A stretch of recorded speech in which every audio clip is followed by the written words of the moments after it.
Hello, welcome aboard. Nigel with you, Nigel's Modelling Bench.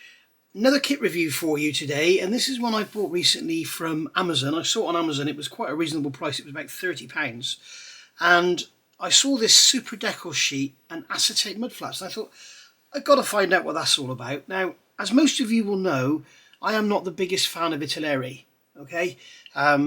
Especially their newer stuff. As you know, I'm struggling with that Stratos at the moment. But this kit is not Italeri. It's in an Italeri box. Italeri have marketed it, molded it, whatever. But the kit is originally from 1978, and it was introduced by a company called Esci, Italian company. And then since then, you've had Humbro, Gunsangyo, Revell, Italeri. Every man and his dog has reboxed it and done different schemes and that. There's only been a few schemes. They just keep repeating them. You get the Alitalia. There's the beautiful, my favourite, the blue and white, the three colour blue stripes on the white body. Then you've got the Oleo Fiat. There's this one, which is Fiat France. And then I think that's it. There may be another one or two, I'm not sure, but I think that's it. But this one caught my eye. It's quite an interesting little scheme. It's not by no means my favourite. But I wanted to see what this was all about. I wanted to see what, because obviously Italeri have added something to the old Esci kit. So this is the 131 Abarth. The part number is 3621, as you can see here. It's also available in Japanese, guys, with Japanese instructions. And there's also another one which has got Japanese instructions and an aftermarket kit on it as well. So I never realised they existed, but probably for Japan market only. So yeah, it's, as I say, it's a 1978 kit. This is the 1977 San Remo Rally winner, driven by Jean-Claude Androuet and Christian Delferrier. For some reason, they only have the driver's name on that, so they don't have like we do. We put both names on the sides. And as I say, this was the winner of the San Remo Rally. The San Remo Rally that year was very, very strongly contested. There were 6 131s driven by some very, very famous drivers, and there were 2 Lancia Stratoses in there as well, and they battled out like hell apparently. And this was the winning car. They took the first, I think they took 1, 2, 3. Which put them back in the role for the World Championship. And you can see in here, this book here is great. It's really cheap. I got this on Amazon. And as you can see on the back here, it's got a great big crease in it. Okay, and you can see here, £19.99, which is a very reasonable price for what it is. But I got this for £10. It was, because it was damaged, it had this rear cover had been folded over. Obviously somebody had packaged it roughly or something. So I thought, 10 quid, I'm happy with that. I'm going to get, it's only a soft back, and it's going to get abused anyway. So there we go. I've also got some other 131 books I'm going to be showing you soon, but I think I'm going to start a dedicated 131 channel. We shall see. But here's the actual car. So you can see it's actually on treaded tyres, which we get in the kit. You can see we got all the stripes, which is nice. And unlike Tamiya, to be what you're going to call them, we have all the sponsorship decals. So we have Maglietti Morelli over here. We have Pirelli. We have Labo, Hewells, whatever that is. You can see there's the number plate the same. And then we've got Fiat on the wing here. There's the driver's name. We've got the rally badge there. We've got Labo back there again, or Labo. We've got Janin on the substrip, whatever that is. We've got Pirelli on the rear wing here. So yeah, it's really nice to see, because some of the later Tamiya releases have no sponsorship decals on them, no tyre lettering, whatever. And it just looks terrible, and you end up having to go and buy additional decals if you want to finish the model properly. The only thing I will say that's wrong here on this artwork, you can see this C pillar here is white, whereas on the real car it was black. More on that in a second. So looking around the box, as we can see here, we have the side-on view. 3621, there's the side-on view, and as you can see, that black C pillar there. We've got the decal sheet there, and I've had a look. I have looked in the kit, and that's why I wanted to show you, because it's so nice. They're actually cartograph decals, so that's really cool.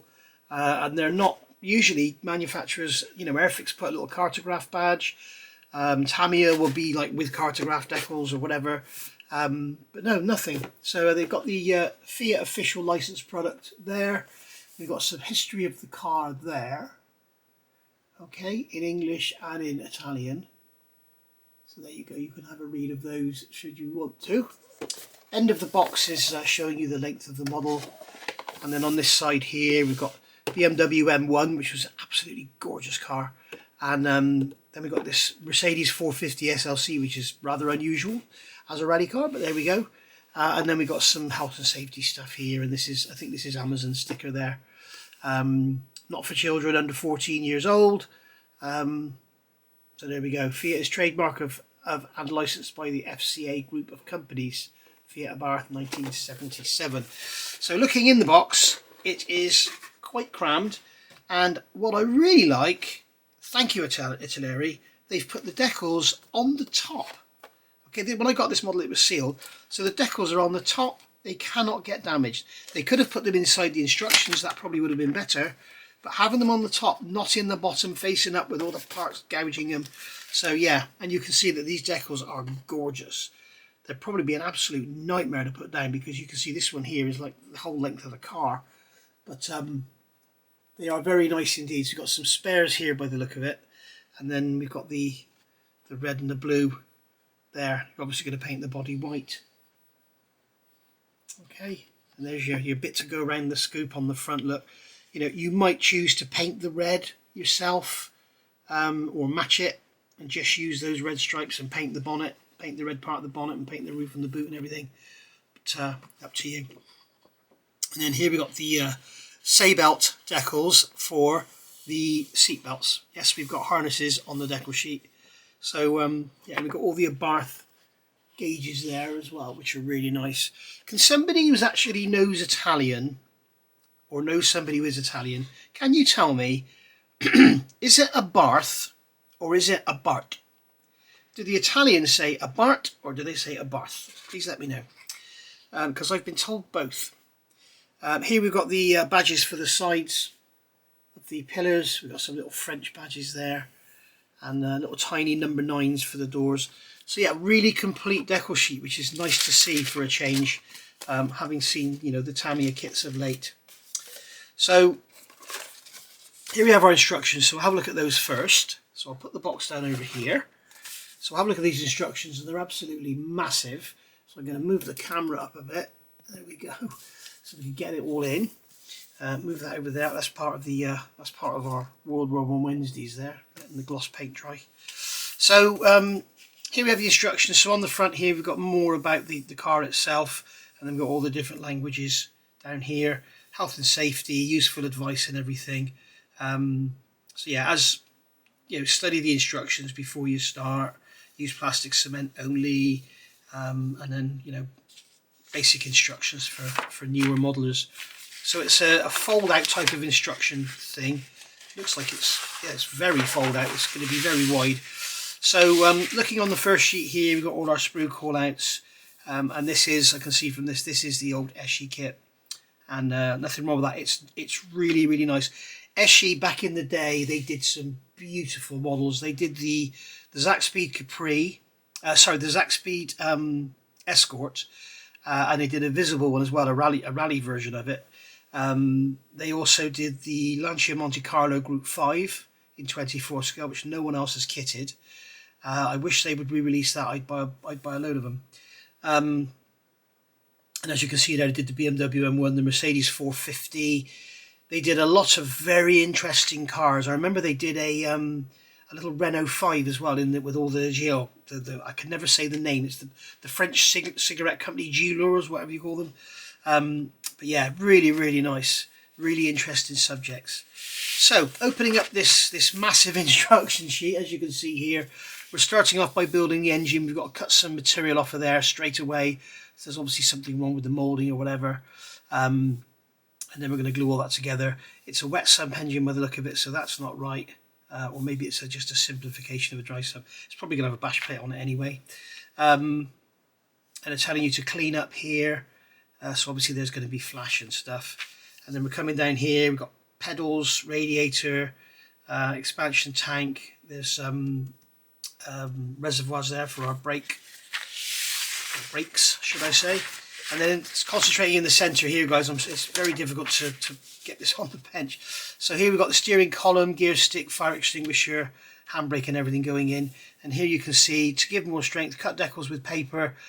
Don't put it into water, use white glue to fix the bend. So you could either, what you could do is actually put the decal on some foil and then fold them around or whatever. And you got here, you got the catches as well for the ends as well, so that's a really nice touch. All the decals for the instrument panel, which is a nice touch, which you don't get on the newer Tamiya kits.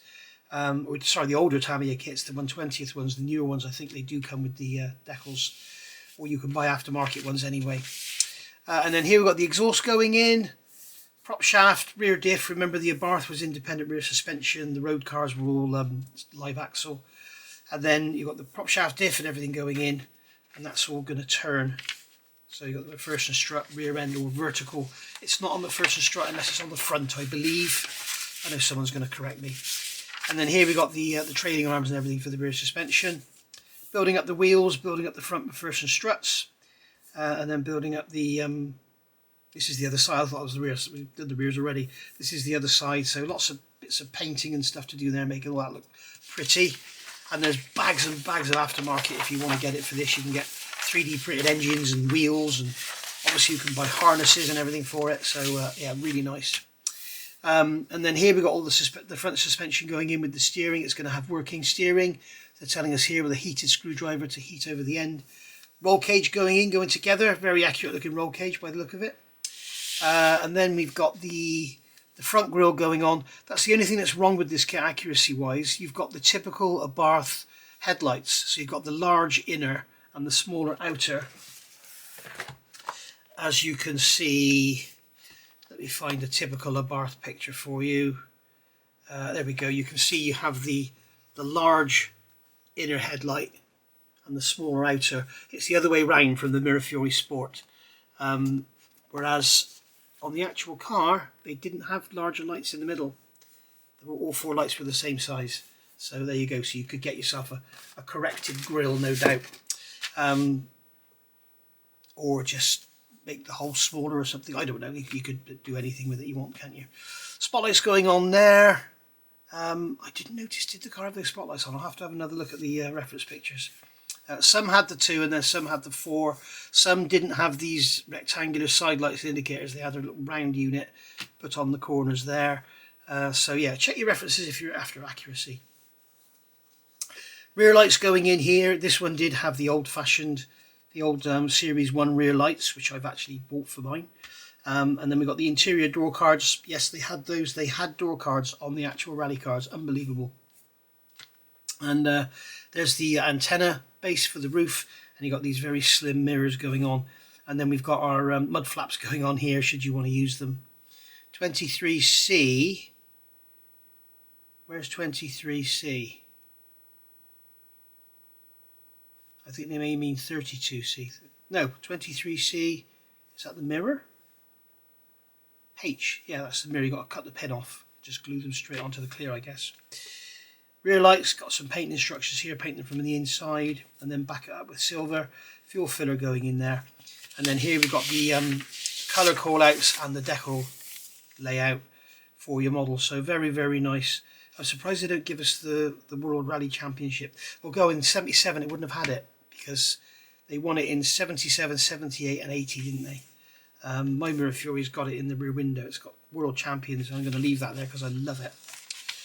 And then coming over here, we have a big Italeri sign, and then we're back to the front of the book. Okay, so that's the instructions taken care of. Let's have a look at the model, and we'll start with, we've got the body in with this black sprue here. So what we'll do, we'll grab our knife, and we'll cut this bag open. It's easier said than done. Get the sprues out,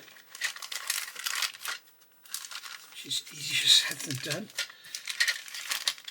Oh dear, dear, dear, come on. Right, got yourself a model, can't even open a plastic bag.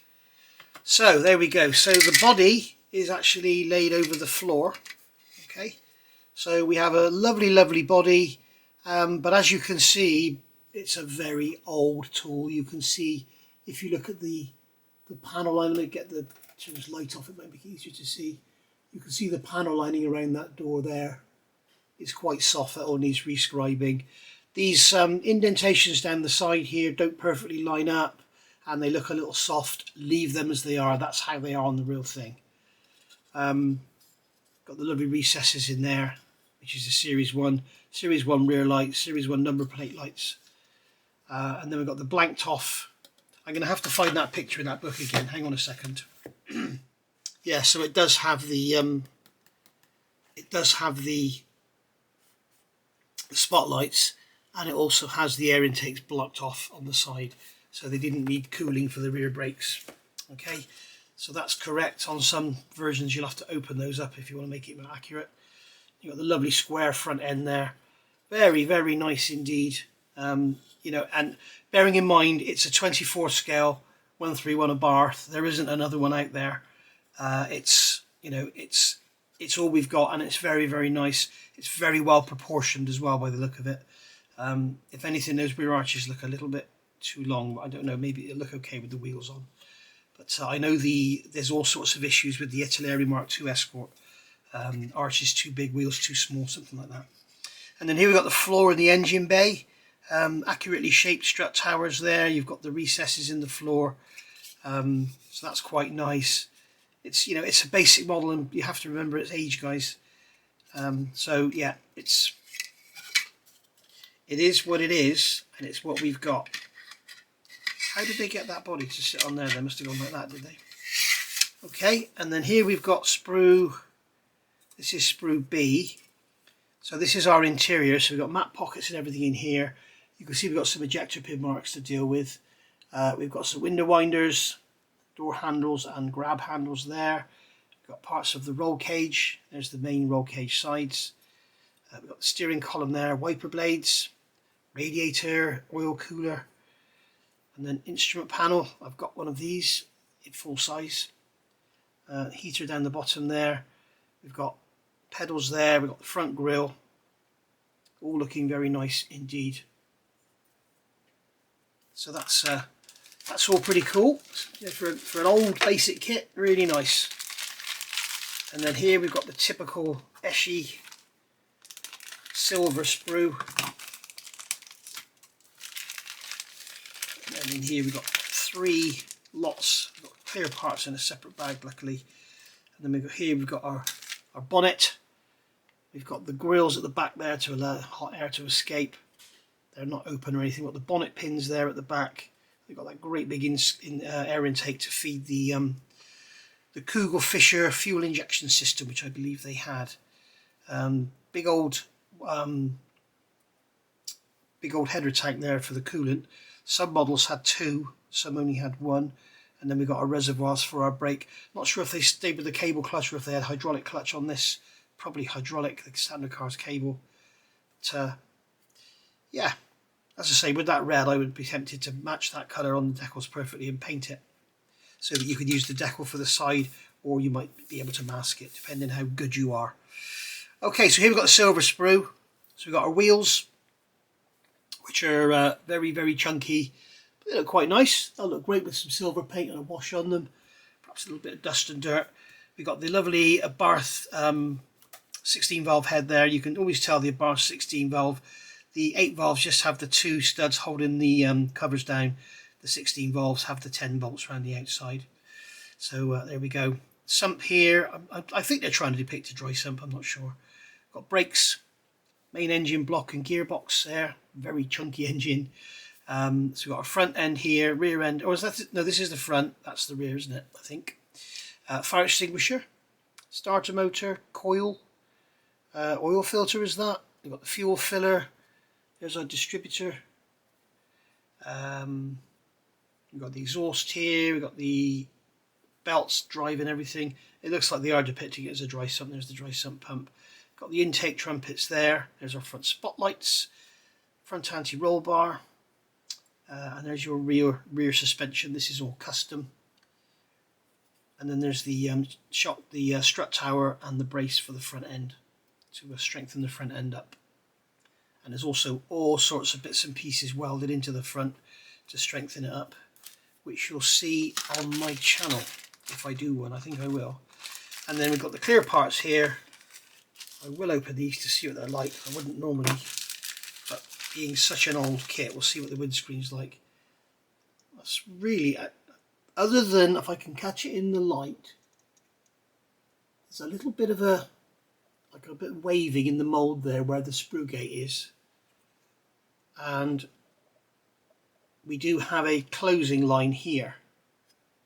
This is where, because it's, you see these days they would only have this, you'd inject the plastic and let it go through. What they've done in these days, they've got 2 injection points, and what happens is the plastic rushes down the sprue along and it comes in here, and then where it meets it forms a line, and you get this on a lot of the older kits. So you can see you've got a line there, okay, and there's a line in that side, which is unfortunate. Now I'm not sure what the car had. Look at that, when I turned the camera off I went straight to it. There's one of the sister cars, there's Michel Mouton. So the car actually had full wind down windows by the look of it, so what you could do is cut them out to get rid of that line. You might be lucky, maybe that line will be hidden. No, it won't be. No, it's too far forward. That line will be just down there. So you could cut the windows open if you want to, or just ignore the line. Quite often, like I showed you with the Border Lancaster, with these lines, you can see them when you look at them like this. But when you actually put something behind them, they become, you can see the line in the light, but they become a lot less visible. See the line, and the line kind of disappears. See the line? Yeah, I know what I mean anyway. So there's the front indicators. Here's our headlights, and that's the spotlights in there. Seems to have like an orange tinge to it. Or is it it's my skin going into the sprue and coming out almost like a fibre optic? Rear lights look lovely, very nice indeed. So there we are. That's our clear parts. We'll put those away to avoid them getting scratched. And then finally in the box here we've got some tyres. So we've got 2 have broken away. Are they all the same size? They look to be all the same size. We don't have any lettering on them, but we do have, there is some sort of detail going around them on the outside. We've got an awful horrible mark there, but that's going to go on the inside. Still not good, but hey ho. But there is like some, as I say, you can get aftermarket, you get 3D printed wheels and tyres if you want to. So yeah, they're all coming off anyway, so we may as well just take that off and throw that away. But nice tread, nice realistic tread on the tyres. When you put them in the arches, arches look too big, I'm not sure, but we'll get it built and we'll see what we think of it. And I might even do this as like a kind of beginner series with airbrushing the body and everything. Oh, finally, there's one thing I forgot. Something they decided to add is some acetate mud flaps. So there we go. Whether you want to use those or not, did the car have them? See if I can go straight to it. No, gone straight to Michel Mouton. There we are, there's the car. It looks like the car didn't actually have mud flaps. Maybe it did on the back. I don't think it did on the front. So there you go. But the tyre tread's pretty accurate, isn't it? No. As I say, so the headlights are wrong. The tyre tread is wrong, and it didn't have mud flaps. So there you go. So there we are, guys. You know, it's a little model. It's £30. It's lovely, really, really nice. And as I say, if you want a 24th scale Mirafiori Sport 131 Abarth, this is, I think, your only option. I'm sure there's going to be some die-cast ones. I think as far as kits go, this is your only option. In 120th scale, you've got the beautiful Tamiya kit, which is lovely. As I say, unfortunately, these days, the only one that's available is the Oleo Fiat one, which is that scheme there, the blue and yellow, which is very pretty, but unfortunately, it's the only one available. You can get aftermarket decals from places like Spot Model. But the trouble is, as I say, Tamiya don't pay licenses. So with the Olio Fiat one, you don't get the Primodoro, you don't get Pirelli, you don't get the Cinzano on the sides, you don't get anything really, and it looks quite bare. It's the same with all their car kits these days, other than, funnily enough, the latest, you get a look at getting a book reviewer as well. You can see here we've got the Cinzano there, they don't have that on them. There's the actual Fiat kit there, I think. So you can see you haven't got Cinzano, you haven't got Pirelli, you haven't got Cinzano there, whatever that is there you don't have. It's basically just got the Olio Fiat and the numbers. It looks quite bare, but you can buy aftermarket decals for it.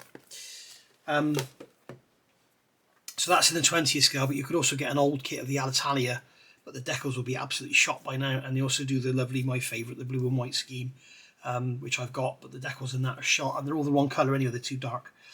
So yeah, you're looking at hand paint, or painting it yourself, masking it and painting it, or getting aftermarket decals if you want any other schemes. So there we go. Oh, and also I think I started saying if you get this one from Tamiya in 1/20th scale, you can go to Spot Model and you can buy a decal replacement set, so you can buy the missing decals.